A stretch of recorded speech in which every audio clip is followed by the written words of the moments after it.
Halo guys, ini kelanjutan dari cerita Anissa yang nggak bisa pulang 5 tahun di Malaysia.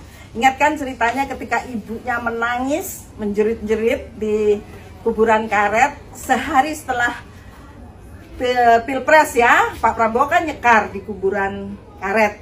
Nah, ibunya lari mengejar Pak Prabowo, minta supaya anaknya yang sudah 5 tahun ini di Malaysia itu nggak bisa pulang, bisa dibawa pulang.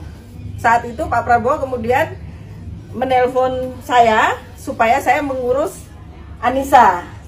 Ternyata saya kan tidak pernah, jadi ya kebetulan kemudian saya kenal dengan Pak Wamen, Pak Afriyadi, ya, Pak Afriyadi ya, Pak Wamen, Pak Afriyadi. Kemudian saya telepon gimana caranya supaya saya bisa mengurus Anissa untuk bisa membawa pulang. Saya selusuri alamat-alamat dan ketemulah dia di mana, di Malaysia.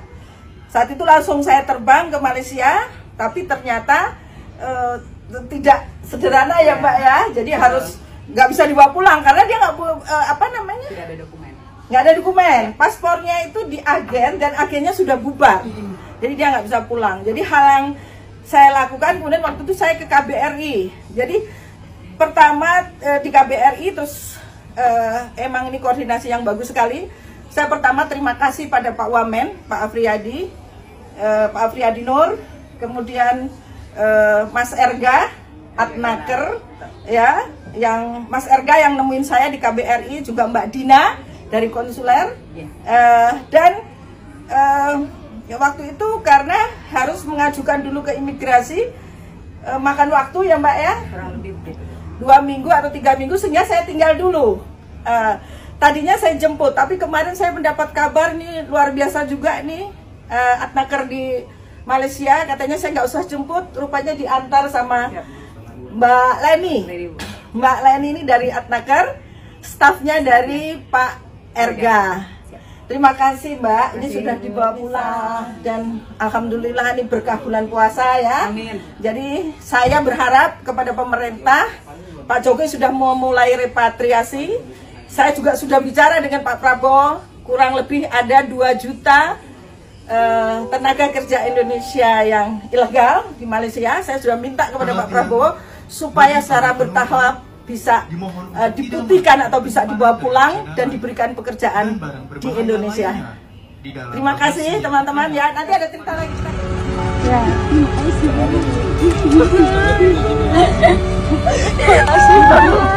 Terima kasih ya Bu. Terima kasih banyak Bu. Ya Allah. Sudah lama banget. Bisa pulang ya, bisa pulang alhamdulillah ya. Ini anaknya ini. Ini anaknya. Dari kecil ya. Ya alhamdulillah ya. Kecil sampai dari TK sampai kelas 3 Bu.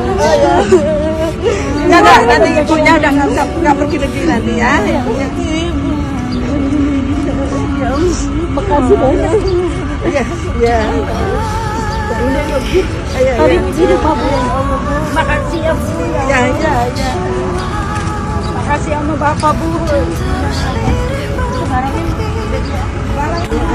iya, bapaknya Bu.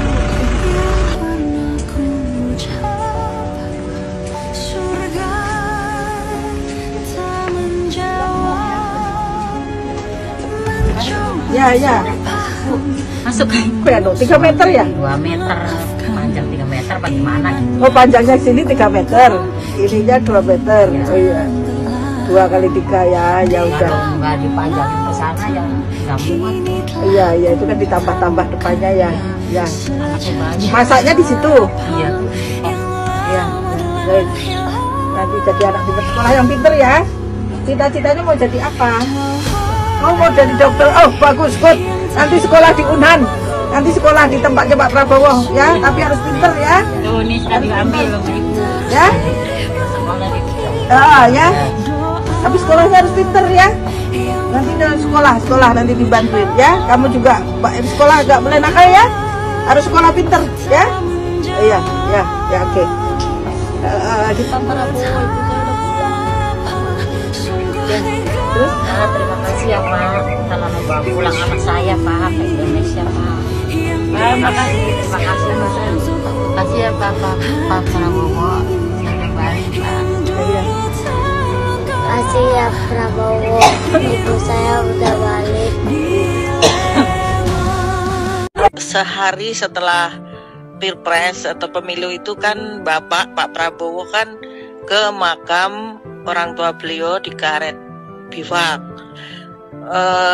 Tiba ada dua wanita kakak adik yang berlarian sambil cerita nangis minta ke Pak Prabowo memulangkan anaknya. Jadi dua perempuan itu salah satu anaknya ada yang pergi ke Malaysia menjadi TKW.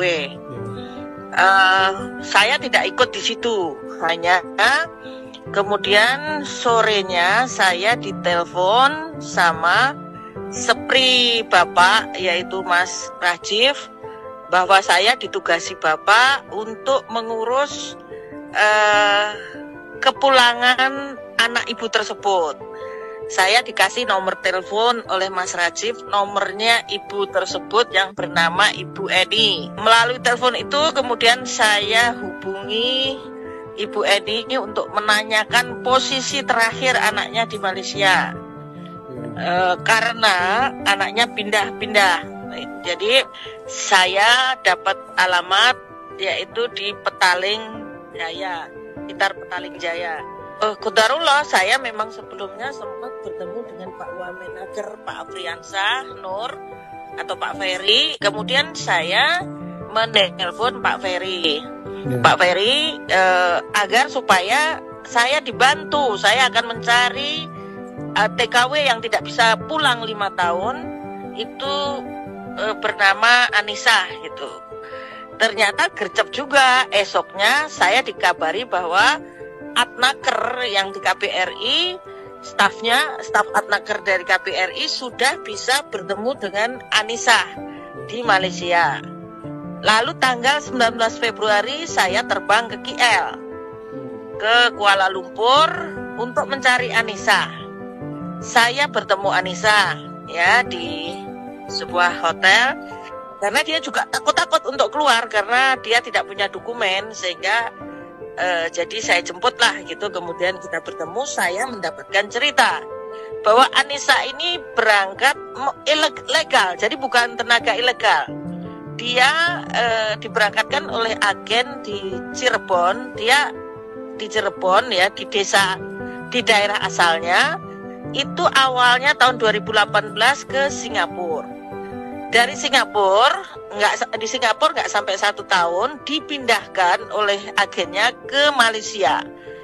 Di Malaysia ternyata dia diikutkan majikan yang anaknya banyak dan pembantunya hanya Anissa. Dia harus bekerja hampir 24 jam ngurus anak, rumah tangga. Kadang-kadang majikannya punya usaha, dia harus bantu. Anak ini tidak kuat. Berkali-kali dia sudah minta ke agen supaya dipulangkan saja ke Jakarta. Tetapi pihak agen selalu menolak. Nah, Anissa tidak kuat kerja di rumah majikan yang harus kerja keras itu. Dia kemudian melarikan diri dari rumah majikan.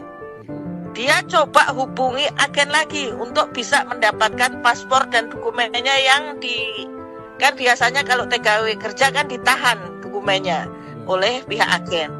Ternyata agennya sudah bubar, mungkin pas pandemi itu kan, dan dia tidak tahu lagi alamatnya.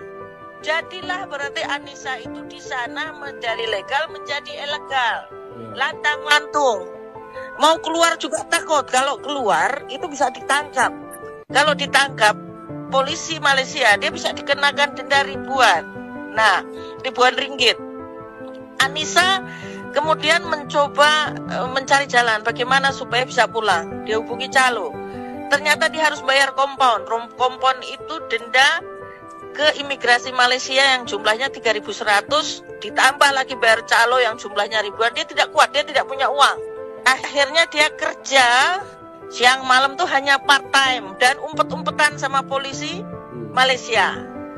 Nah, ya dia memang hampir kehilangan harapan, dan banyak orang seperti Anissa ini sebetulnya di Malaysia, dia hampir kehilangan harapan untuk bisa pulang. Karena ternyata meskipun ilegal di Malaysia itu mengajukan ke imigrasi tidak mudah. Ini memang ironis. Di sana dikejar-kejar, mau ditangkap, tapi mau pulang juga nggak mudah gitu. Karena harus bayar denda dan lain-lain, ya. Nah, kemudian saya berkoordinasi waktu itu dengan pihak KBRI tanggal 19 itu, bagaimana supaya Anissa bisa pulang.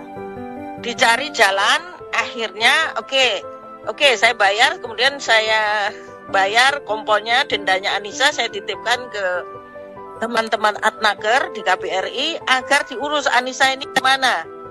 Dan ini menjadi satu hal yang nanti saya mau usulkan kepada Pak Prabowo agar nantinya TKW kita yang jumlahnya katanya malah sampai jutaan yang ilegal di sana bisa diputuskan, bisa pulang tanpa membayar kompon, Mas, gitu ya. Jadi kemudian saya bayar semuanya, saya titipkan, pokoknya bagaimanalah bisa diselesaikan. 2 minggu memang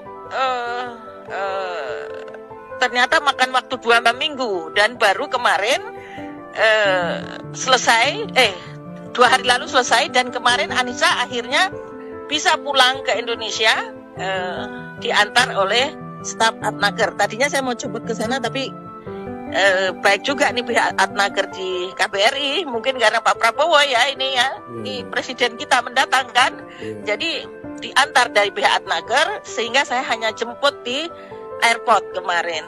Begitu ceritanya Anissa ini. Saya dengar juga selain dipulangkan, Pak Prabowo juga berniat memberikan usaha ya, Bu, modal usaha. Betul. Pak Prabowo sebetulnya akan membantu untuk usaha Anissa, supaya tidak usah kembali. Tetapi Mas, waduh, kemarin begitu saya lihat rumahnya itu hanya ukurannya 2x3. Ini juga ironis juga di Jakarta yang hanya selemparan batu dengan gedung-gedung megah itu, nggak tahu ya, ini para gubernur ini sempat melihat nggak ada penduduk-penduduk yang rumahnya hanya 2x3. Ini rumah Anissa ini mepet dengan kuburan karet bifak, mepet dengan sungai, itu hanya ukuran 2x3. Gimana mau usaha, Mas?